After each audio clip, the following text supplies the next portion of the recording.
Nós somos do tempo em que o crime de vadiagem, previsto na antiga lei de contravenções penais, se caracterizava como dar-se habitualmente ao ócio, tendo condições para exercer o trabalho e não o fazendo. Esse tipo penal foi banido do sistema penal legislativo brasileiro no ano de 2004. Imagine, por proposição do senhor Eduardo Cardoso, ex-ministro do senhor Lula da Silva e da senhora Dilma da Silva. Como eu disse, no ano de 2004, abolindo a contravenção penal. O dispositivo foi votado simbolicamente nas comissões sem ter ido ao plenário. Isso demonstra a forma como esses políticos trabalham, sempre na surdina e sempre favorecendo aos desocupados em detrimento da pessoa, do trabalhador honesto.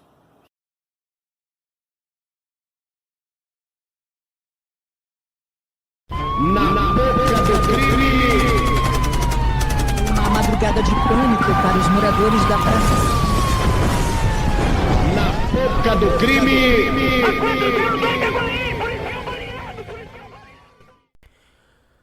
Salve, salve, confraria! Hoje estamos para mais um Na Boca do Crime. Na Boca do Crime, o seu programa de crimes, crimes virtuais, crimes da rua, crimes do cotidiano. Hoje o programa dá seguimento nessa série que a gente se propôs a fazer, que é sobre O Canto dos Malditos.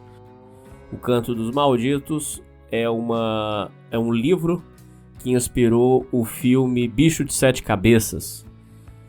O livro hoje, que nós propriamente dito que nós vamos entrar, narra as histórias então do Sr. Austregésilo Carrano Bueno. No livro é descrito que o apelido dele era Austri. Então toda vez que nós falamos de Austri, estamos falando dele. Hoje nós vamos destrinchar e começar a destrinchar essa jornada. Lembrando para vocês que nós já lançamos a parte 1, escute lá, é muito importante. E esse livro é um marco da luta antimanicomial, porque aqui são descritos diversos crimes que são feitos contra as pessoas que vão procurar um tratamento psiquiátrico de internação nesses hospitais. Quem vem aí salvar a gente e ajudar a entender melhor essa história é o nosso amigo Filipão. Fala, Felipe. Fala, Hernani. Fala, ouvintes do Na Boca do Crime. Olha, ouvintes, se preparem para o início de uma jornada que realmente mudou, comoveu milhares, se não milhões de brasileiros aqui. Vamos acompanhar agora o início da história do nosso querido Austri, que passou por muitos maus bocados. E apesar de esta primeira parte que a gente vai falar de coisas um pouco mais leves, as partes mais alegres aqui do livro, se preparem para uma jornada realmente de muito drama, muito suspense. Eu espero que vocês gostem. O Felipe, é descrito então que o livro começa em 1974. O Austri tinha 17 anos, ele estudava no Colégio Estadual do Paraná. Ele é Curitiba, tá, ouvintes? Então, vamos colocar assim, ele era amigo dos bad boys, dos que o pessoal chama de descolados. Então, era um pessoal assim que não era do crime, mas que já tava ali numa droga, que já tava, enfim, iam pra festas, sexo. Então era de um pessoal que até você falou que é turma do fundão, né, Felipe? Esses eram os amigos em que o Auster tava andando. Exatamente, eu acho que todo mundo conhece, ou pelo menos já estudou, com aquela turminha que não necessariamente, por exemplo, ou pode até ser, né, com certeza, mas às vezes não necessariamente é bandido, mas gosta de fumar um. Então às vezes até gosta de umas coisas mais diferenciadas, como nós vamos falar aqui, que no caso são remédios de farmácia mesmo, que na época, ouvintes, era, hoje em dia é comum, mas era muito mais comum o pessoal não ter muito acesso a tanta droga, assim, droga mesmo como se vê hoje, né? Era muito comum que o povo né, principalmente década de 70, 60, com a popularização, assim, desses remédios farmacêuticos, ficar doidão de remédio mesmo, né, Hernani? Como a gente vai comentar aí, Artane, Haloperidol, e eu imagino que todo mundo conhece justamente essa turminha do fundão que, pô, fuma um negocinho, entendeu? Sabe, vai lá comprar com um cara, vocês na rodoviária ou na boca, vai pegar um bagulho, mas não necessariamente está envolvido com um crime, assim, pesadão. Tanto é que ele fala aqui, Hernani, muitas vezes que a turma dele não era uma turma das drogas pesadas, né? De vez em quando ele experimentava uma coisa mais pesada assim, mas geralmente era só no fumo, nos remédios farmacêuticos. O negócio do Austri era a maconha. Exatamente, ele fala que às vezes algumas drogas alucinógenas, né? Um cogumelo.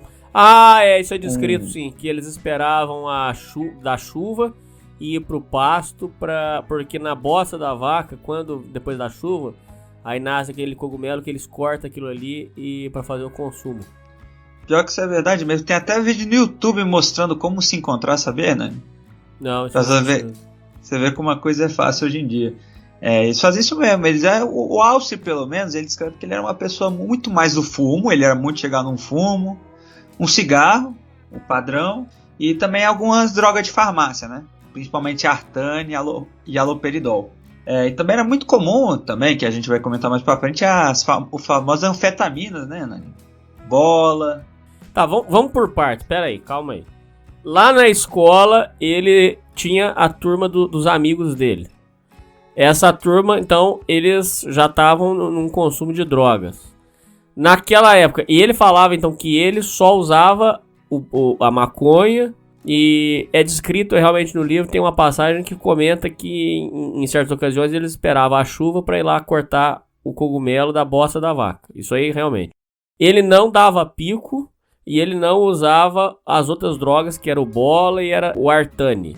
Vamos por etapas aqui, Felipe. Eu pedi para você até pesquisar para a gente fazer um guia aqui para os ouvintes. O que se utilizava naquela época e que algumas ainda devem se... Acho que boa parte disso aí, acho que ainda se usa hoje. O que era o tal do Artane que eles falavam que dava alucinação? Inclusive vai entrar um áudio aí para os ouvintes de um rapaz que usou o tal do Artane recentemente. E ele falou que a visão são visões diabólicas. Ele falou que a viagem do Artane é terrível. Hoje eu vou estar relatando a minha experiência com a droga Artane. Foi uma droga muito utilizada nos anos 70, 80 e também nos anos 90. O meu primeiro contato com o Artane foi no começo dos anos 90. Eu tinha apenas ouvido falar do Artane, aí um amigo meu, na época que também utilizava vários tipos de remédio proibido, me indicou uma farmácia. Essa farmácia ficava ali na Zona Sul, bairro da Praça da Árvore. Então essa farmácia você conseguia vários tipos de remédio lá proibido. Anfetamina, analgésico, anticolinérgicos, enfim, vários tipos de remédio proibido na época. Então quem era viciado em drogas, esses psicotrópicos proibidos, ia nessa farmácia. Só que só ia lá quem era indicado, né? Não era qualquer um que chegava e comprava, até porque era proibido, até hoje é proibido comprar. Então na época você era apresentado, aí o dono da farmácia, né, você tinha um código, né, entre a gente, você falava um código para não ser identificado, e aí você conseguia comprar esse remédio. Então eu tive acesso ao Artane dessa maneira. E eu me lembro que eu fui lá comprar a primeira vez e comprei um tubo, era um tubo de vidro, e vinha 100 comprimidos de Artane, de 10 mg. Lembrando que eu não sabia realmente o efeito do Artane, eu tinha ouvido falar. Então, claro que eu fiquei curioso de tomar, né? As pessoas falavam do efeito alucinógeno, mas eu pessoalmente nunca tinha tomado. Então me lembro que eu saí da farmácia ali na Praça da Árvore, em São Paulo. Em seguida fui numa lanchonete que tinha ali no final da rua. E eu tomei 3 comprimidos com cerveja. Saindo dessa lanchonete eu peguei o metrô. E eu me lembro que de 15 a 20 minutos eu já comecei a sentir os efeitos do Artane. Eu me lembro que eu olhei para os meus braços, eles estavam compridos, eles mediam mais ou menos uns 2 metros de comprimento, os 2 braços. Eu comecei a ver muita formiga também, muita formiga. E em seguida, muitos bichos, vários bichos, mas o que eu via mais era aranha. Vinha muitas aranhas peludas, aranhas grandes. E claro, vozes. E eu fiquei tendo esse tipo de alucinação que eu me lembro assim de 5 a 6 horas mais ou menos. E aí sim eu fui conhecendo o Artane e foi aumentando as doses.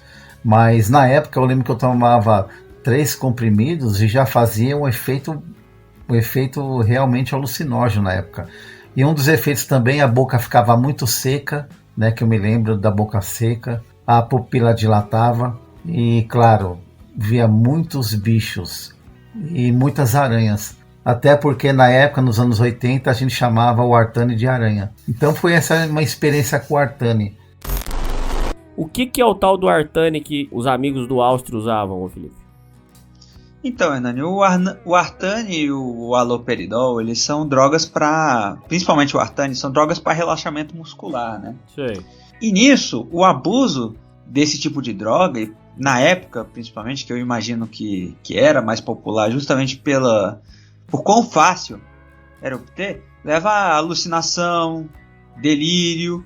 E isso era muito difundido na época. Tanto é que tem vários artigos, se você for pesquisar, que mostram que isso era uma epidemia entre os jovens. Que falava principalmente entre jovens do primeiro e do segundo grau. Tem muitos artigos científicos sobre isso. E nisso, muitas vezes, essas alucinações, como você falou, né, como o rapaz do áudio vai comentar, levam a umas alucinações completamente doidas. No caso, tem até uma passagem no livro, né, Nani, que eu acho que exemplifica isso muito bem, que fala que o cara foi fazer um sorvete, né? Comprou um sorvete, encheu ali de Artane, no caso são os comprimidos, tomou o sorvete, e algumas horas depois ele estava ali se dando tapa na cabeça, se batendo mesmo. Ele entrou numa paranoia, Felipe ouvintes, isso é importante falar, obrigado por ter comentado isso. Ele entrou numa paranoia com um chinelo daqueles de pneu. Pra quem não sabe, você pega o pneu, faz um recorte, faz um chinelo com aquilo, tem gente que faz. Ele pegou e começou a dar aquela chulapada de borracha de pneu na cabeça pra tentar matar os ratos que ele achava que estavam dentro da mente dele. Aí a solução que ele achou foi sair e enfiar a cabeça dentro de um balde e ficar um tempão com a cabeça debaixo d'água no balde pra tentar matar os ratos que estavam dentro da cabeça dele, porque ele falou que a sensação é que tinha um bicho. Tinha um rato por exemplo, andando dentro da cabeça faca, dele. perto. Olha que viagem diabólica, cara. Uma pessoa que tem acesso a uma coisa mais perigosa, cara. O que essas viagens não levam? O tanto de relato que tem de povo que durante a viagem, principalmente crack, né, que a gente tem mais relatos, o povo mata alguém, entendeu? Começa a fazer um monte de coisa. É uma coisa muito complexa. A outra, você descreveu primeiro você descreveu aí esse que era o relaxante muscular. A outra droga que foi descrita... Exato, era o haloperidol. Então, que é o haloperidol? Ele é usado muito também para questão muscular, mas também para enjoo, entendeu? E tem efeitos muito similares ao Artane. E isso é curioso, Hernani, porque você vê a variedade de medicamentos que qualquer um tem acesso. E muitas vezes sem receita. Se hoje em dia você arranja fácil, imagina lá na década de 70, né?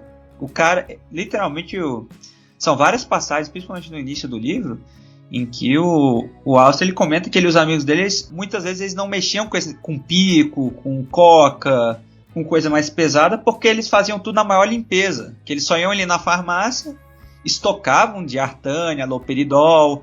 Muito importante também lembrar que existia o xarope para tosse, né? Que popularizou muito hoje em dia com o famoso nome de Lean, né, Nani? Que os rappers falam tanto. Não, eu não tô sabendo dessa. O que xarope também dá também brisa? Dá alucinação. Entendeu? O povo que chama de... Não sei se você já escutou em música, mas o famoso Lean, né?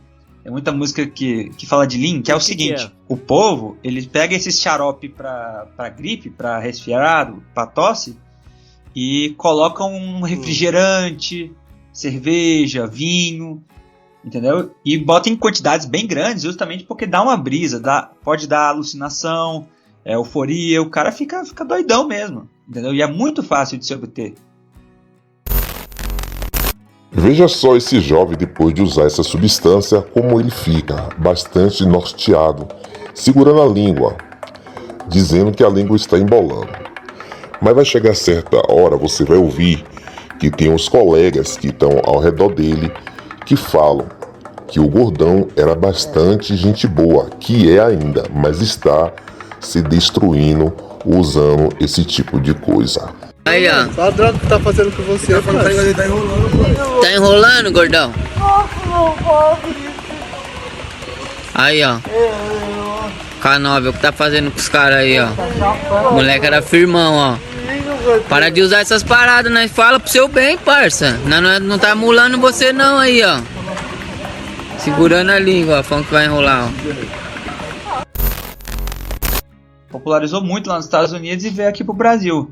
Através do rap, outras músicas aí. O que tem de rapper que canta sobre isso, sempre fala que vai tomar um lean ali, é brincadeira, cara.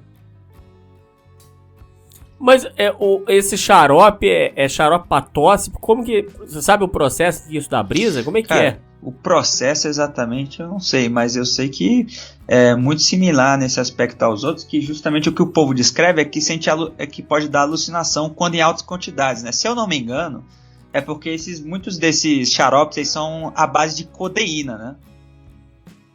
E codeína tem efeito, assim, se consumido em grandes quantidades, efeito dependente. Pode ter também outras coisas que tem ali no xarope, efeito alucinógeno. E o povo justamente fica doidão por conta disso. Agora entendi. Então é a codeína que dá essa alucinação? Não sei se é exatamente a codeína, mas é um das principais princípios ativos lá do remédio que também pode causar dependência. O Bola, que é outra que eles também, que o pessoal usava muito, os amigos dele, o Bola é a metanfetamina. Metanfetamina basicamente é aquela droga que é feita no seriado Breaking Bad, que é pra dar euforia e animação. Inclusive, antigamente, quando não existia doping, jogador de futebol usava o Bola para suportar dor e dar um gás no jogo, para jogar melhor. Então o Bola é metanfetamina. Sim, não só as metanfetaminas, mas também as anfetaminas, né? Que é muito comum na época o êxtase, entre algumas gotas. Eu achei engraçado que o nome também, eles chamam as anfetaminas de bola. Tem vários apelidos, né? E uma Não coisa sabia. muito curiosa, Hernani, que também o Auster até menciona no início do livro, é sobre o pico, que coincide muito, porque no início da década de 70 tem relatos justamente que começou assim essa epidemia da heroína lá nos Estados Unidos, né? Heroína não rolou aqui no Brasil. Isso que é interessante, cara. Eu também achava que não era muito popular aqui, que ouvia pouco relato, mas aí no início do livro, o Auster até falou bastante sobre o povo que estava começando a mexer com pico, que ele até fala pro amigo dele, assim, que o amigo dele fala que é só uma vez e não dá nada, é só você não se viciar e ele... Não, Felipe, mas o pico que ele tava dando não era de heroína. O pico que é descrito aqui é o tal do Artane. Eu só não sei, eu imagino que eles deviam derreter isso aí e meter na seringa. Sim, mas ele também fala da heroína uma vez, mas de fato tem esse pico de Artane que você falou, que eles derretiam e metiam numa seringa. Que também é uma prática, não é à toa que Que doideira. Que a AIDS rolava solta, né, cara? Pelo amor de Deus, que o povo compartilhava de seringa nessa época, mas isso aí procede mesmo. O que o povo mais fazia era com Artane, mas a heroína também estava começando bem devagarinho aqui no Brasil.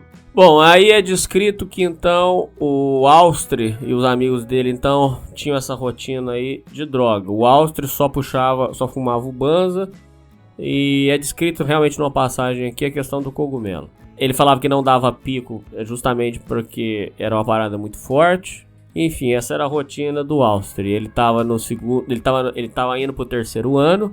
Ele tinha vontade de fazer faculdade, comunicação. Problemas técnicos. Problemas técnicos. Na certa ocasião, eles disputaram um torneio de competição de teatro e que o Auster se saiu muito bem. Ganharam até um terceiro lugar lá, disputando com outras peças de teatro. E o ponto principal ali, aonde o Auster e os amigos se reuniam, era um lugar apelidado de Foto. O tal do Foto, Felipe e ouvintes, era um ponto de encontro onde o pessoal se reunia num estúdio de fotografia de um japonês, que era amigo deles, dos pais do japonês. Os pais do japonês tinham um estúdio de fotos na cidade. Ali, os pais dele ficavam até tarde trabalhando e saíam. Quando eles saíam, Aí, até descrito no livro que quando quando o gato sai, os ratos fazem a festa. Ou seja, quando os pais do japonês saíam, aí eles entravam e ali era utilizado droga, e quem tivesse namorada levava, e enfim, fazia lá e ficavam com curtição lá, era um pouco... Pro jovem isso aí é tudo, né, Hernani? Sobre essa parte aqui... É um lugar com comida grátis. Lógico. Eram os populares, grátis, pô. Motel grátis, droga ali de boa. É tudo que o jovem ali sonha, né? Lógico. Era o famoso living the dream. Ele estava vivendo assim o que todo jovem pensa que é o Exato, perfeito. Ele estava vivendo aquele lema do sexo, drogas e rock and roll, literalmente, que ele menciona os 3 ali no... Então, né, Hernani? É um lugar justamente que era dos pais de um amigo deles, né? Se eu não me engano, ele até falou que o nome do sujeito era Isan. Era um casal de japoneses que usava o foto, tinha esse apelido. Porque era um galpão, né? Que eles trabalhavam com fotografia. E aí nesse galpão eles guardavam algumas coisas artísticas, né? Para tirar as fotos. E eles aproveitavam que tinha alguns dias que os pais deles não trabalhavam lá. Então a foto praticamente ficava vazio durante um tempo. E eles só, se eu não me engano, apareciam lá na segunda. E durante o final de semana estava lá liberado. E esses caras eles começaram a usar como uma base da rapaziada para ir lá usar droga tranquilo, sem ter polícia na cola, sem ninguém ver. E não só isso, mas também o Áustria até menciona ali praticamente um motel grátis para quem tinha namorada, para quem tinha ficante lá. Cada um ia no seu canto. Enquanto isso a rapaziada ficava ali na droga. Tinha uma cozinha, então ficavam ali já na larica, já tinha um cara ali para preparar uma comida. Ou seja, praticamente vivendo como reis ali, né? O sonho de todo adolescente que usa uma droguinha. Aí é citada uma viagem que eles fazem para Camboriú. A viagem não teve problema. É até descrito que para conseguir a carona eram 8 pessoas, era muito difícil realmente. Eles conseguiram a carona porque tinham 3 meninas, aí ficava mais fácil os meninos pedirem carona. E é descrito que eles conseguem ir para Camboriú de caminhão, em carona, 2 caminhões, e na volta eles encontraram lá um uruguaio que estava passando e estava indo com uma limousine, e eles conseguiram uma carona e passaram um chaveco lá e conseguiram uma carona e voltaram. Como essa viagem foi bem sucedida, aí o Áustria decidiu fazer mais uma viagem. Essa viagem foi muito marcante para ele, que foi a viagem para o Rio de Janeiro. A intenção era que o Áustria iria ficar na casa de uma tia do amigo dele e que lá teria um lugar bom para eles ficarem. Quando ele vai, ele vê que na verdade era uma furada e que era um barraco de favela, e tinha a tia dele, se eu não me engano, tinha 6 filhos. E ainda tinha arrumado um outro marido que não foi com a cara deles. Então o ambiente não era favorável. Sobre essa viagem pro Rio de Janeiro, até aqui, Felipe, o que você pode comentar? Uma coisa que eu gostaria de comentar, que é muito interessante, né, Hernani, é que o ouvinte pode estar pensando assim, como é que um moleque assim no terceiro ano, o Áustria até comenta que ele estava prestes a fazer o vestibular, que continuava estudando, apesar de estar aí com a... Ele mesmo diz, eu me envolvo com as drogas, mas eu também não fico de bobeira lá na escola, né? Que ele tava, se eu não me engano, ele queria ser ator, mas ele também queria cursar comunicação na faculdade. E uma coisa que eu penso que os ouvintes podem achar a mesma coisa que eu, muito curiosa, é como é que um moleque do terceiro ano sai simplesmente andando por aí, vai pra Camboriú, aí depois sai pro Rio de Janeiro, tudo isso enquanto tá no terceiro ano, de onde... Ele arranja dinheiro onde? Como é que os pais, né, deixam ele ir para esses lugares aí tranquilo? E aí, ouvinte, ele até responde isso no livro. E é uma coisa muito interessante que dá uma visão do caráter do Áustria. Nossa, essa parte é bem interessante mesmo, Felipe. Bem lembrado. Isso mesmo. Porque todo mundo fica pensando como é que o adolescente faz isso. Não só isso, mas também, será que os pais não suspeitavam de que ele já usava droga? Não sei o que. Então, o Áustria, ele comenta que até mais ou menos uns 13 anos ele era muito protegido. A mãe dele era muito super protetora com ele. Então não deixava ele sair de casa. praticamente não dava liberdade nenhuma para ele. Era casa, escola e não tinha erro. Então ele foi crescendo um moleque muito, muito franzino, muito na dele, antissocial, não falava com ninguém. Só que foi acontecendo alguns problemas na escola em que o Austria ele era alvo de bullying, né? Ele começou a ser alvo de bullying por parte de uns rapazes. E aí era dia após dia os moleques enchendo o saco. Até que o Austria um dia ele simplesmente encheu tanto o saco que, nas palavras dele, ele pegou uma pedra e tentou abrir a cabeça de um dos caras que faziam bullying com ele. E aí a mãe dele deve dizer que se tocou, de que talvez estivesse sendo muito superprotetora, de que o filho tinha alguns problemas. Começou a deixar ele ser mais livre. Mas nisso que ela foi deixando ele ser mais livre, ele diz também que ele começou a meio que abusar disso. Em que sentido? De que ela dava liberdade para ele sair, mas nisso ele saía, ficava dia, não dava satisfação para um dia mais. E ele dizia que qualquer coisa que ela tentasse, ou o pai dele, ele gritava, ele fazia escarcéu, destruía o quarto, enfim, ele estava numa fase extremamente rebelde, né? Então, por isso, ouvintes, ele conseguia, assim, ele ia para Balneário Camboriú, assim, durante, sei lá, um final de semana, que tinha escola na segunda, e tava cagando e andando. Ele ia com os amigos dele, não dava satisfação pros pais, só ia quando queria, voltava quando queria. É descrito no livro que a família dele adquiriu uma certa passividade. Ele não repetia nos estudos, ele fazia o que tinha que ser feito e a família, você entendeu? Deixava ele fazer as coisas dele porque não adiantava, segundo que a família chegou à conclusão, não adiantava prender ele. Exato, e é uma coisa que até muitas famílias passam, né, Hernani? Que o moleque começa a ir pro mundo e ganha no grito, né, dos pais. Se os pais não têm firmeza, né, não conseguem se impor, o moleque vai ganhando o terreno e, de repente, quando eles vêm, tá fazendo o que quer. E não sabe por onde ele anda. E no caso, o Austria justamente aproveitou toda essa liberdade pra andar com essa rapaziada, ficar lá no foto, usando droga, com as meninas. E nisso ele conseguiu justamente ir pra Camboriú tranquilamente, fazer essa viagem aí, que tanto é a viagem que a gente mencionou, né, que o moleque fez o sorvete de Artânia ali e começou a se dar chinelada, foi justamente nessa viagem. E ele vendo o sucesso delas, como você falou, ele foi pro Rio, numa viagem mais longa ainda, né, Hernani? Não, mas calma aí. Essa viagem do Rio de Janeiro, voltando lá, aí ele foi pra ir ficar na casa da tia do amigo dele. Chegou lá, tinha 6 crianças e o marido da tia ainda não gostou da cara dele. Eles já viram que ia ter que meter o pé, não ia poder ficar lá. Quando mete o pé, o amigo dele fala assim que ia arrumar um trampo pra eles. Vai arrumar um trampo. Aí beleza. Aí eles vão na porta de uma galeria e tinha uns homossexuais ali, uns gays. E aí o amigo dele chega e começa a desenrolar com os homossexuais e apresenta o Austria. O Austria, sem entender muito bem o que era aquilo, o gay começa a passar uma conversinha no Austria, o Austria vira as costas e sai andando. Nisso o amigo do Austria vem e segura o braço dele e fala assim: mas Austria, você tá maluco? Ele falou assim: não, eu achei que você queria arrumar trabalho, eu não achei que era isso. Ele falou assim: não. Aí o amigo dele falou: não, a gente vai só, você sai com ele, come os gays e a gente arruma lugar pra ficar. Olha a cabeça, olha a mentalidade, olha a mentalidade. Então quando ele disse que ia arrumar um trampo pro Austria, era pra, na verdade, comer os gays e ficar morando na casa deles, como gigolô, enfim, ficar lá se aproveitando. Aí nisso o Austria falou: não, isso eu não quero fazer não.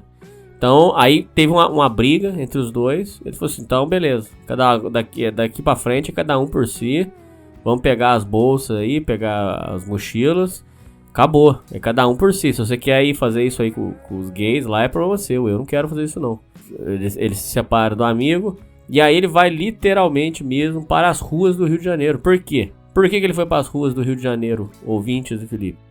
Porque ele foi contando que ia poder ficar na casa da tia do rapaz. Como não tinha, ele não foi contando com dinheiro de volta nem nada. Ele foi na cara e na coragem, porque foi dito que tinha uma casa da tia no Rio de Janeiro, que ele ia poder ficar lá. Quando deu esse rolo aí, e o Austria não quis se submeter a isso, o Austria foi para literal rua sem dinheiro de volta. Essa loucura mesmo. Ele é descrito que ele pega a bolsa. Se ele dormisse com a bolsa lá na praia, nego ia roubar. Ele foi num barzinho e pediu pro garçom, conversou com o gerente e pediu por favor pra eles deixarem guardar a bolsa lá. A muito custo deixaram. Ele guarda a bolsa lá e vai para a praia. Vai dormir na praia, na areia mesmo. Desse jeito. Ele até descreve que era bonito ver as estrelas e tal. E ele dormiu ali nas praias da... Se eu não me engano, é da Avenida Atlântica. Se eu não me engano, é da Avenida Atlântica, né? Se eu não me engano. E aí ele dorme lá. E foi a primeira noite dele. Morto de fome. Não tinha aonde ficar. Ele tava numa cilada. Felipe, o que você pode comentar sobre isso, por favor? Eu achei essa parte muito interessante sobre os homossexuais, porque ele até fala um pouco sobre isso no início do livro, né? Nas primeiras passagens, praticamente, do livro, ele fala um pouco sobre que tem muita gente, quando um amigo dele vai falar sobre pico com ele fala que ele não vai ser um daqueles caras que, nas palavras dele, que come bicha por dinheiro ou por droga. Ele falou exatamente isso para um amigo dele lá em Curitiba. Mal sabia ele que já tinha amigo dele nesse esquema, né, cara? Já tinha amigo dele, justamente esse amigo aí que foi pro Rio, que na primeira dificuldade já começou. E foi apresentado uma naturalidade, né, cara, pelo relato dele, a forma que o amigo dele levou ele. Como se até a recusa do Alce fosse uma coisa estranha, né? Isso chamou muito minha atenção, cara. Isso chamou muito minha atenção pra você ver como que a percepção de realidade dele é totalmente diferente, cara. O cara achando normal isso, cara. Achando normal, tô com dificuldade. Então, fazer o quê, né? Vamos lá comer um gay lá e ficar na casa dele. Olha a percepção de... Você entendeu, cara? O senso de... A noção do cara de vida é totalmente, assim, diferente, né, cara? Bizarro, isso te faz pensar o tipo de gente que o Austria andava lá em Curitiba, né, cara? Você imagina que tipo de amigo ele andava, que tipo de gente. Porque o Austria, a gente falou, ele só tava na maconha, ele era um dos mais tranquilões lá. Agora, você imagina o que eram os mais barra pesada ali. E quando o Austria recusa, ele fica até em choque, assim, de pensar, cara, é só comer uma bicha. Não tem problema nenhum. E o povo todo achando ele o estranho. Ele preferiu dormir na rua, sem dinheiro, sem nada, tendo que deixar todos os pertences dele, que no caso era a mochila, num bar com um estranho, dependendo da boa vontade ali, só pra poder sobreviver. Ele teve que dormir na praia, cara. Ele preferiu isso do que, né, se vender. Ou pode ter um ouvinte e falar, mas é só comer, não é dar, não. Pô, ouvinte, mas vai da mesma forma se vender, cara. Ele preferiu dormir literalmente na rua, sem rumo, sem nada, só com... Ele até fala, ele só tinha a jaqueta e pronto. Então, isso também me mostra muito sobre o caráter do Alce, que ele é um cara que também não se desespera, né? Ele já montou um plano, ele preferiu manter assim, a integridade que ele julga ser, né, dele, integridade dele, do que se vender, mesmo que signifique dormir na rua. Ele foi lá e fez. Bom, aí ele dorme na praia e conhece a primeira pessoa que ajuda ele. Quando ele acorda, é descrito que um jovem negro de nome... Ele tinha nome de ator, Rodolfo. Era um baiano, esse Rodolfo. Era baiano. Tanto é que comenta que o nome dele foi inspirado no nome de um ator gringo aí. Você lembra o nome do ator? Rapaz, eu não vou lembrar, mas eu lembro que o Austria disse no livro que não tinha nada a ver. Que a mãe dele tava viajando. É isso mesmo. Esse baiano conhece ele lá, eles dão uma ajuda. E o baiano orienta ele e fala assim, não, aqui no Rio de Janeiro eu tô aqui há 3 meses. Aqui você vive de 171. 171? O que é 171? Não, você sai pra rua e pede... Que os cariocas são muito bons, eles ajudam. Você não precisa trabalhar. Aqui você pede, os cariocas têm muito bom coração. Que aí dá dinheiro, você pede, é pra você meter 171. Fala que é pra comprar passagem, que é pra voltar pra sua terra. E com esse dinheiro você consegue viver bem. Aí beleza. Aí o baiano fala que vai ajudar ele. Aí eles saem pra rua pra pedir as coisas e tal. Aí num momento...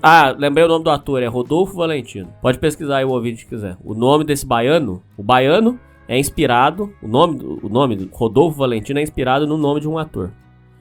Que chama Rodolfo Valentino. Aí o baiano leva o Austria pra pedir. Os dois começam a pedir. E em dado momento uma mulher ajuda eles lá, paga umas coxinhas e tal. Aí o Austria entendeu como é que funcionava. Que ele não precisava trabalhar, era só ele ficar pedindo dinheiro lá na rua que o povo ajudava. Aí ele passava o dia todo pedindo, ia conseguindo dinheiro, e era descrito que ele conseguia, com o dinheiro que ele juntava pedindo, ele conseguia fazer refeição, comprar cigarro e pagar um hotelzinho, que eram hotéis bem simplesinhos que serviam para pessoa, turistas, mas não é turista na verdade, para esses retirantes. Porque turista vai ficar num hotel bom. Lá é descrito que o quarto que eles ficavam não tinha nem chuveiro com água quente, era só água gelada. Então, com o dinheiro que ele pagava, com o dinheiro que ele pedia, ele conseguia pagar o hotelzinho, mas é descrito que muitas das noites ele dormiu lá na praia ainda. Que ele ainda tinha dormido na praia. É em uma dessas noites em que ele consegue... É assim, ele tá passando lá, uma menina ficou olhando pra ele, tinha um maluquinho de cabelo encaracolado conversando com a menina. E ele ficou com medo de chegar na menina. A menina era muito bonita e ficava olhando pra ele. Ele ficou com vergonha de chegar na menina porque a menina tava conversando com um cara, um xarope lá com o cabelo encaracolado. Nisso a menina chamou ele, falou: ô menino, vem pra cá. E aí, quando o Austro chega perto, ela elogia, fala que ele é bonito. E aí o maluquinho de cabelo encaracolado, notando que já tinha perdido a bocada, espirra de lá. Depois, no futuro, ainda tem uma última passagem onde esse maluquinho aí rouba uma blusa do Austro. Aí o Austro consegue essa menina, passou um chaveco nela, e aí, enfim, ficou com ela. Até aqui, Felipe, o que a gente pode comentar? Um ponto lá que eu achei interessante do baiano que ele conheceu, né? Foi que quando o amigo dele, lá na casa da tia e tudo mais, levou ele pra conhecer, né? As bichas lá no bar e tudo, ele falou assim: Austro, agora a gente vai pra luta. Ela falou: opa, a gente vai trabalhar, a gente vai arranjar um emprego, tá bom. Aí foi lá. Só que aí a luta, no caso, era justamente comer a rapaziada em troca do dinheiro do sustento. E aí, uma passagem curiosa foi que lá na praia, né? O Rodolfo falou assim: não, eu tô aqui na praia todo dia na luta. Aí o cara falou: oi, você tá comendo bicha também, pô? Aí não tinha nada a ver. Justamente eu achei muito interessante, cara, que como tem gente que podia viver assim. Pô, você imagina o cara vivendo 3 meses só de 171, né? Quanto será que esse cara fazia por dia pra conseguir um hotelzinho, umas refeição ali, entendeu? Não, pô, isso é impressionante. Ainda mais década de 70, cara. Como que devia ser o negócio? Será que o sujeito consegue viver assim hoje, Hernani? Eu acho que não, hein? Acho que não. Porque... Mas é impressionante. E não só isso, mas também ele disse, né? O Rodolfo ia dizer que vivia feliz acima de tudo, né, cara? Justamente porque, pô, ele até fala ali numa passagem, o Austro pensa: então vamos pra luta lá, não sei o que, vamos pedir ele. Não. Mas antes disso, vamos tomar um banho de praia aqui. Os caras iam tomar um banho de praia logo que acordava. Isso que era assim a rotina dele. Tomava um banho de praia logo que acordava. E aí ia pedir um dinheiro para garantir o almoço. Aí nisso que ele...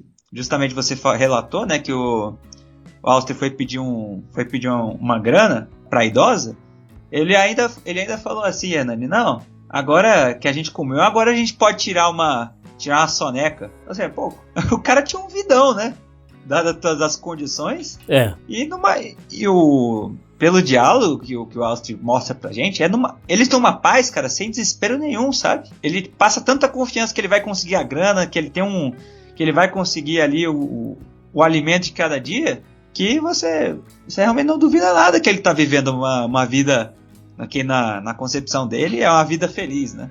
E aí justamente vem essa parte em que ele tá de noite, andando por aí, zanzando, e ele encontra essa moça. E Hernani, justamente o ponto que você comentou sobre que ele foi roubado, aconteceu justamente dessa forma aqui. Ele tava lá, todo com vergonha de chegar na menina, tudo, a menina chamou ele. E esse cara, ele não vazou imediatamente, logo que o Austro chegou no banco. Mas ele sentiu realmente que o Austro e a menina já estavam ali desenrolando o papo e que ele tinha ficado para trás. Tanto que mostra que ele ficou para segunda. E aí a menina convidou eles para ir comer, né? E ela fez até pra ele, mostrou o prato que mais enchia ali, porque ela... isso eu achei bem interessante. Porque essa menina, é importante dizer que ela também era tava na mesma situação que o Austro. Ela também tava ali, ela ficava na rua ali, andando, também uma retirante. Mas não é tipo morador de rua, é retirante. Vem pra meter a cara, pra ver o que vai acontecer. Isso pra mim é um conceito alienígena, cara. Imagina você pegar um ônibus pra qualquer estado ali, só com a roupa do corpo e uma mochila e se vira lá, cara. Aí que é difícil. E aí você vê cara. o quanto Isso é o real Auster era mesmo. malandro, né, Porra. cara? Que a gente falou lá no início, que o cara tem que ter malandragem pra sobreviver nisso aí. Ele teve uma ajuda, mas ele tem que saber de alguma coisa. E aí nisso que eles estavam no restaurante, justamente a menina mostrou pra ele que uma das melhores formas de se alimentar é o quê? Compra 2 coxinhas, bota dentro um pão de sal e mete bronca. Tá aí o almoço. Era pra matar a fome. Porque você tá, ouvindo, você tá com fome, você precisa de alguma coisa que sustenta, que, tipo assim, que preenche o vazio do estômago. Aí pegava a coxinha, pegava aqueles ketchup, maionese, passa no pão, pega a coxinha, coloca no pão e come aquilo lá. É pra entendeu? É pra encher, pra estufar. Pronto, agora matou a fome. E como eles não tinham dinheiro, era isso que fazia. Exatamente. E aí a guria, depois do lanche, puxou um fumo, uma maconha ali pra rapaziada. E nisso eles foram dormir lá juntos, tudo. E é só que aí, ouvinte, quando o Auster acordou, a jaqueta dele tinha sumido. E o rapaz também. Foi. Ele ficou todo pistola porque o rapaz roubou a jaqueta. Ele até falou que era uma jaqueta chique dele, com uma águia nas costas e tal. E ele ficou até todo pistola lá. Mas também isso é pra mostrar, ouvinte, que... Isso foi pouco, né? Pô, só levou a jaqueta dele. Mas pra mostrar também que você não pode vacilar, não. Não é porque você tá assim na rua que não vai ter outros malandros de olho no que você tem, né? Mesmo que isso seja muito pouco. Foi. Bom, aí nisso eles rodaram lá 2 dias, não conseguiram achar o cara.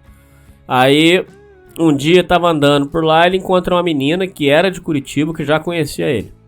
Aí desenrola lá e tal. Aí o livro descreve que ele já tava pegando uma menina, ele encontrou a de Curitiba também. E aí eles viraram tipo uma espécie de um trisal, ele deu uma foda com as duas na praia. Aí foi vivendo uma vida assim de parece trisal. Até que o cara tá só inventando, né, Hernani? Eu não duvido do Auster não, mas pô... Living the Dream. Eu acredito porque os nomes citados aqui são todos nomes reais. Eu acredito que pode ser real mesmo. Eu acredito que aconteceu realmente vivendo como um rei então, né? No Rio de Janeiro. Porra. É importante comentar que o tal do Rodolfo Valentino, baiano lá, que tinha ajudado ele, que tinha ensinado ele a pedir, sumiu. Ele sumiu numa fita que ele foi buscar droga na favela e sumiu. Então deu a entender que ele tinha sido preso. É importante também comentar para os ouvintes, contextualizando, que nessa época a rapaziada ia muito presa por causa da lei da vadiagem. Hoje não se aplica mais lei de vadiagem. Inclusive eu acho que até essa lei caiu, Sim. Felipe. Caiu. Se você puder fazer... Cara, você tá sabendo? Pelo menos aqui caiu no Brasil, mesmo, que né? funciona o seguinte. Por exemplo, se você for dormir no parque, num banco do parque, você não pode. Aí você não pode. Tá. Mas, por exemplo, você tá aí andando na rua, você tá dormindo, sei lá, por exemplo, aqui próximo de mim tem muitos mendigos. E eles podem ficar aqui tranquilamente. A polícia não pode, assim, expulsar eles. Entendeu? Não pode expulsar. Pelo que eu posso achar, você não pode dormir em certos locais. Mas de resto, você pode... Tá tudo liberado, cara. Você pode ficar lá. Que é o contrário do que aconteceu. Porque a gente tá falando aqui na ditadura, década de 70. Então o negócio era mais complexo. Então se os caras te pegassem, né? Dormir na rua, na praia, onde quer que fosse, e você não tivesse uma explicação boa pra estar ali, eles te levavam preso. A lei da vadiagem funcionava assim, ouvinte. Se o policial abordasse esse pessoal, assim, estilo hippie, aí pedia carteira de trabalho e documento. Não tem, já ia no camburão e passava a noite na cadeia. Era a vadiagem. E aí, enfim, eles reclamavam que durante essa abordagem batia, que não sei o que lá e tal. Então era um medo que eles tinham. E aqui nesse momento o tal do Rodolfo então sumiu. Imagina-se que ele foi preso. Aí numa dessas noites em que eles saíam, eles encontram um playboy, um filho de bacana, que leva eles para um apartamento. Até é interessante uma passagem que antes de ir para o apartamento, o Auster pergunta assim, mas você tá querendo comer as meninas ou você tá querendo que a gente vá lá te fazer companhia? Porque se você tá achando que você vai dar comida e vai comer as meninas, elas não são prostitutas, não. Aí ele falou, não, tô indo vamos conversar, vamos bater papo e tal. Aí eles têm uma noite agradável, eles jantam, tomam banho quente, jogam baralho, batem papo. Eles têm uma noite bem legal e tal. E o playboy consegue comer uma das meninas e tal. Então foi uma noite bastante agradável, puxaram um fumo. Tiveram uma noite boa lá, tava tudo bem. Até aqui. Você quer fazer algum comentário, Felipe? Essa parte do Playboy é muito interessante, porque justamente pela forma que começa, né, cara? O Austria, na verdade a menina vê que tem um playboyzão olhando pra ela, né? E ela toma a iniciativa de chamar todo mundo pra ir sentar lá. No caso, o Austria e a outra menina também. Aí senta lá, puxa um papo, e ela já vai falando assim, e você paga uma cerveja pra gente, não sei o quê. Eles vão lá e já aproveitam pra cada um tomar uns 3 copos de cerveja, cara. É uma malandragem de nível federal, né, cara? Pô, cara, eu não tenho essa cara de pau, não, cara. É foda mesmo, cara. Isso que é complexo. Vagabundo né? mesmo. Eu acho que se você tá nessa situação, cara, você tem que ter malandragem pra sobreviver, né? Tem que ter, senão... Tem. E ainda mais quando aparecem essas oportunidades. Aí, né, nisso que o Alster se deu muito bem, né, cara? Pô, você acha que ele ia descolar uma situação dessa se ele não tivesse com as meninas, né? É que nem aquela história do Camboriú, que eles botaram as meninas pra arranjar carona. Porque eles, se for só 3 pé rapado ali, eles não iam encontrar carona nunca. Ou muito difícil. Mas aí bota uma menina no meio e já aparecem uns interessados. Foi justamente o que aconteceu. Também, eu gosto, Hernani, isso é uma coisa muito interessante pro ouvinte que quer comparar o filme com o livro, que essa saga do Rio de Janeiro foi explicada de forma muito diferente no filme. Bem lembrado, Felipe. Até que ele come a menina lá e depois ele reencontra a menina no futuro e a menina nem lembrava dele. É essa que você tá falando? Exatamente, não só isso, mas também toda a forma como mostrou a saga dele no Rio, né?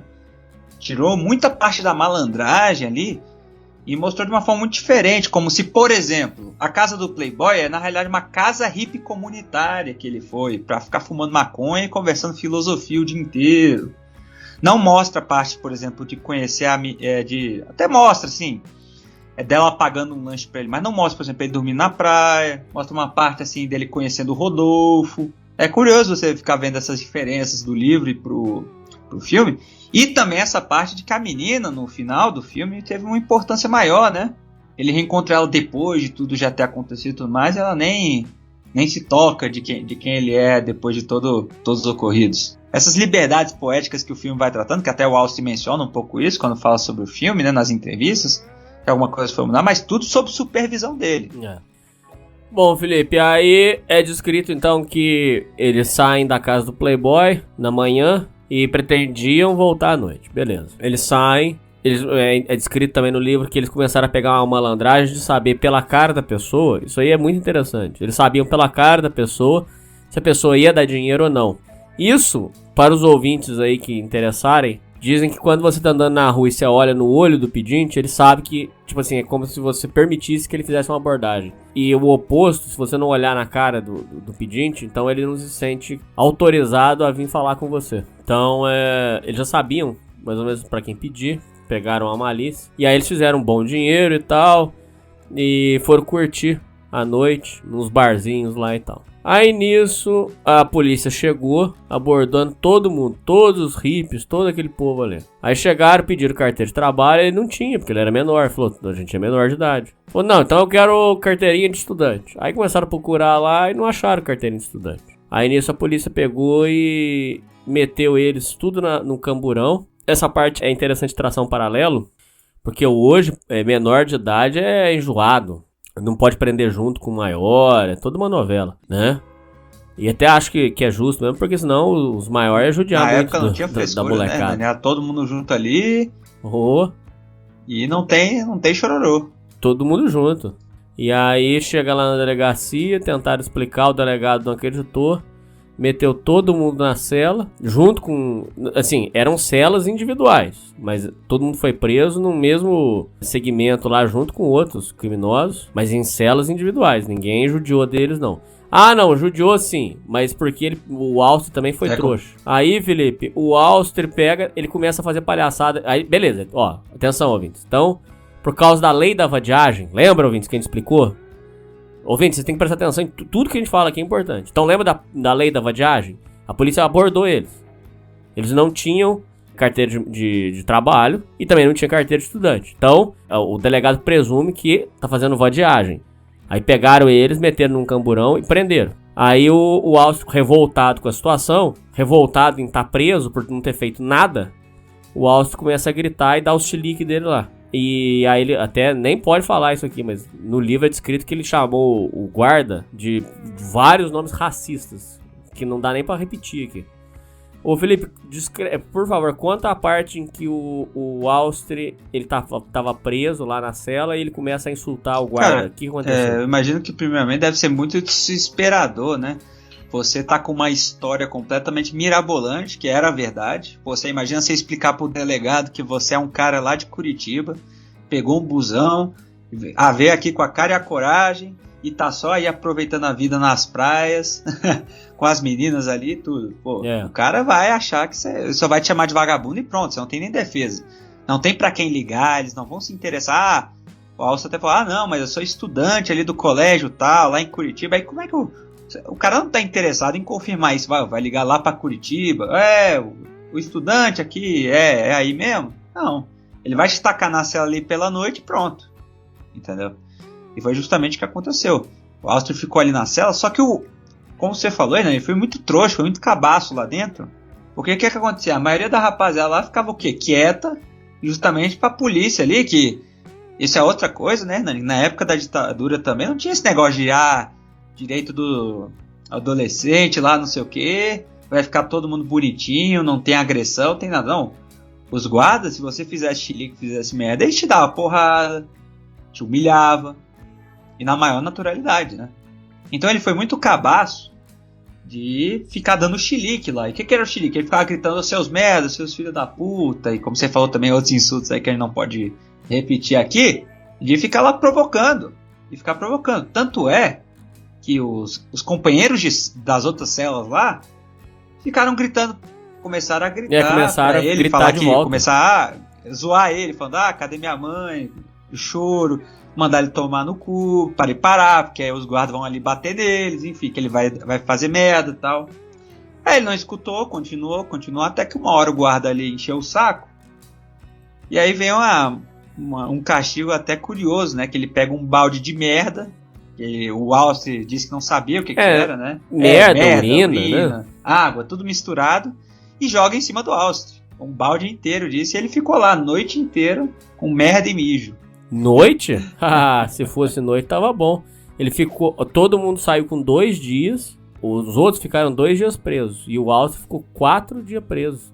Tanto é que ele disse que o choque foi tão grande que ele já sai dali direto pra rodoviária. Ele sai da cadeia direto pra rodoviária pra pegar o ônibus de volta. Porque o choque foi grande, cara. Fiquei assim eu fiquei curioso sobre o que poderia ter acontecido com as meninas, né, cara? Que depois disso ele nunca mais fala delas.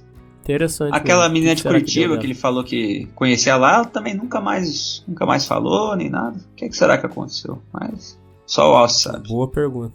Bom, aí ele vai pra rodoviária. Lá na rodoviária ele pede dinheiro pro povo pra pagar passagem. Hernani, uma coisa Sim. Interessante, que rolou um pouco antes disso, foi que o Alcio teve a oportunidade de sair antes, né, cara? Antes da prisão. Ele teve a oportunidade de voltar pra Curitiba. Teve, uma senhora ofereceu pra pagar passagem. E eu achei isso uma coisa, assim, muito curiosa, cara. Porque você imagina, você tá vivendo na rua, você tá todo, na teoria, né, todo fudido. E aí você, vai pedir dinheiro pra uma senhora pra voltar pra Curitiba, porque o que o Rodolfo chamava de 171 a historinha, o Austro, ele falava assim, ele chegava na senhora falando assim, olha moça, eu preciso de dinheiro pra voltar pra Curitiba, ir pra rodoviária, que eu sou um retirante, não sei o que e tal. Que era verdade. Só que o que ele fazia? Ele pegava esse dinheiro que seria da passagem, gastava tudo ali no Rio de Janeiro. Ele queria ficar no Rio, vivendo essa vida, né? Aproveitando com as meninas e tudo mais. Só que aí, de repente, chegou uma moça e falou assim, não, vamos fazer o seguinte então, meu filho, eu te acompanho ali na rodoviária, eu compro tua passagem, assim mesmo. E aí, foi até uma situação engraçada, porque ele falou assim, não, mas veja bem, eu só quero comida. Não precisa me acompanhar até a rodoviária, não. Isso é uma coisa que acontece até hoje, né, cara? Pra você ver que... quantas vezes já aconteceu aí, ou alguém da minha família assim, vem lá alguém pedir dinheiro pra comida, né? Por exemplo, isso acontece muito com a minha avó, cara, que é uma senhorinha. Ela fala assim, não, pode deixar, eu compro uma marmita. Ele fala assim, não, mas eu não quero marmita não, eu quero dinheiro. Então é nesse esquema aí, cara. Bom, o Felipe, aí quando ele volta pra Curitiba, volta tudo de novo. Voltou a encontrar a turma, reunir. Aí eles decidem dar uma volta de novo pra Camboriú. No meio do caminho, ele conheceu, no ônibus, ele conheceu uma menina. Aí Sim, conheceu de vista, né? Aí ele pegou e ofereceu droga pra menina. Aí foi o vacilo grave dele. Quando ele oferece... Então, ó, atenção, ouvintes. Já estamos em Curitiba de novo, tá? Ele voltou. Aí ele ofereceu droga pra menina no ônibus. Quando ele oferece droga pra menina no ônibus, a menina foi e caguetou. O careca lá. Ó, eles estão oferecendo droga aí. Aí até é descrito como um homem, um coroa recalcado e frustrado. Ele foi lá e o careca foi lá e caguetou pros seguranças que estavam oferecendo droga. Aí os seguranças tiram eles e levam para uma salinha da rodoviária, começam a revistar. Aí os seguranças, os guardas, acham com eles o tal do Artani e um envelope de abulemim.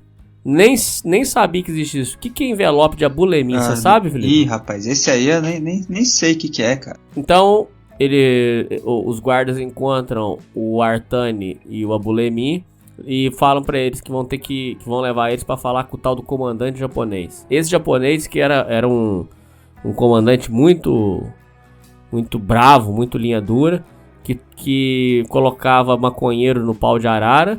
Tinha boato também que ele arrancava a unha de viciado. Era só uma coisa que Pode falar. Importante mencionar, né, Nani, que o Austin fala que uma coisa que ajudou muito ele nessa passagem e nessa transição entre o segurança da rodoviária e o comandante japonês da polícia foi que, enquanto os caras da rodoviária estavam revistando ele foi colocando ali a maconha que ele tinha num forro secreto ali do bolso dele, né?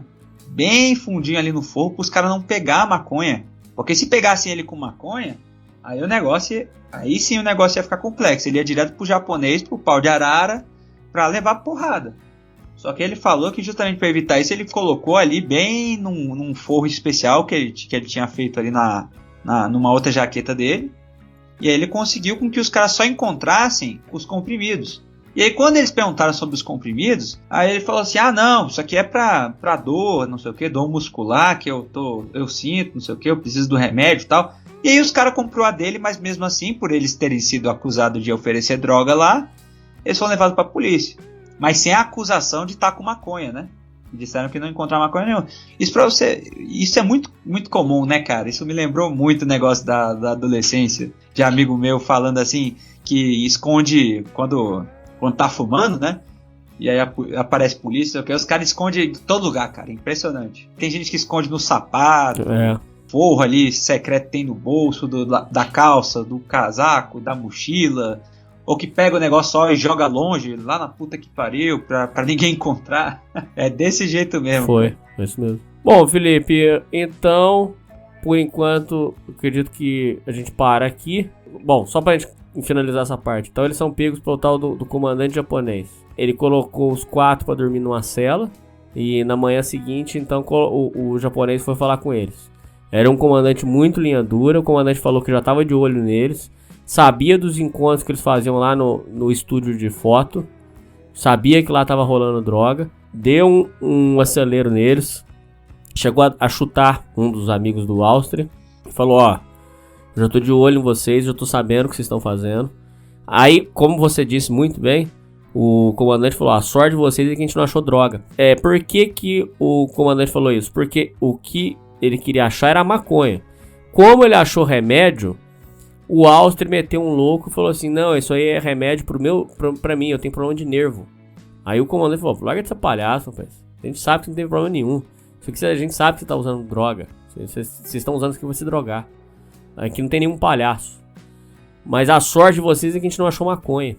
Porque senão vocês já estavam tudo no pau de arara. Vocês escaparam muito, por muita sorte. Ele consegue, então, eles deram essa sorte, mas eles já saíram avisados, que eles estavam avisados já. Tinha uma questão importante, né, Nani, que, como a gente falou, os donos do foto eram um casal de japoneses, né? E aí justamente Sim. Esses amigos do Áustria eram japoneses. E aí, um deles, que se eu não me engano era de nome Isan, né, o apelido, tava nessa viagem de Camboriú com eles, estava lá. E o delegado até menciona que vai só deixar eles irem também, que é por conta que o Isan tava lá, que é a comunidade dos japoneses. Não sabia que isso rolou. Teve isso então, por causa de comunidade Sim, teve japonesa? isso Não também, sabia. porque o Issan, o delegado, enfim, conhecia lá o casal e não sei o quê. E aí deixou eles irem também por causa disso. Não ia, ele disse, se eu não me engano, ele até disse assim, vocês podiam passar um dia aqui na cadeia, no recinto, não sei o quê, mas eu vou limpar a barra pra vocês hoje. Mas a gente tá de olho. Realmente o que você falou procede, que ele deixou, eles saíram com aviso. Não só com aviso, mas também com ameaça, né, cara, de que o foto ali, a polícia tava em cima. Então se eles continuassem encontrando ali, o negócio ia ficar feio. Bom, Felipe, por enquanto paramos aqui. Aí na próxima eu acredito que ali a gente já vai entrar realmente na internação dele. Eu acredito que essa introdução aqui foi importante para que os ouvintes entendam que não se tratava de o Auster não se tratava de um dependente químico, não era um cara problemático, diria revoltado, mas não um dependente químico, não uma pessoa sem controle. Inclusive, esse retorno do Auster, outra coisa que é importante lembrar é que ele voltou porque ele tinha que estudar para o vestibular. O Auster queria ter uma carreira profissional e que ele alega que foi arrancada essa oportunidade dele pela internação. Então no próximo programa eu aguardo vocês ouvintes aqui para a gente entrar propriamente dito, aí sim, na internação dele, que foi um erro, um vacilo muito grave, aonde ele sofreu as diversas torturas e crimes que nós vamos descrever aqui. Não é isso, Felipe? Exatamente, né? Essa primeira parte foi essencial para mostrar assim, o saudosismo, né, cara? Como ele fala com carinho assim, dessa época, principalmente quando ele tá mencionando a viagem pro Rio de Janeiro, os amigos dele do Foto, e que você vê que, com certeza, tinha uma turma lá que, como a gente falou, eles iam pra luta, né? E não pra luta de pedir na praia, pra arranjar droga, já mexiam com algumas drogas mais pesadas. Mas, no geral, era uma rapaziada, assim, que, em toda escola que eu estudei na minha vida tinha gente igualzinha. E que, hoje em dia, tá bem. Não é dependente que, no caso, fuma uma maconhinha, entendeu? Experimenta. Usa um remedinho aqui e ali, tudo bem. Mas depois sai dessa, cara, entendeu? Essa fase da revolta vai embora. Alguns se perdem, mas a maioria segue em frente, sabe? Passa dessa fase. Mas, no caso, o Auster, como a gente vai ver na situação, nem teve a oportunidade disso. E é justamente aqui que vai começar a parte mais dramática dos relatos e onde realmente a coisa vai ficar bem difícil, ouvintes. Bom, é isso aí, Felipe. É isso aí, ouvintes. E falou! Falou!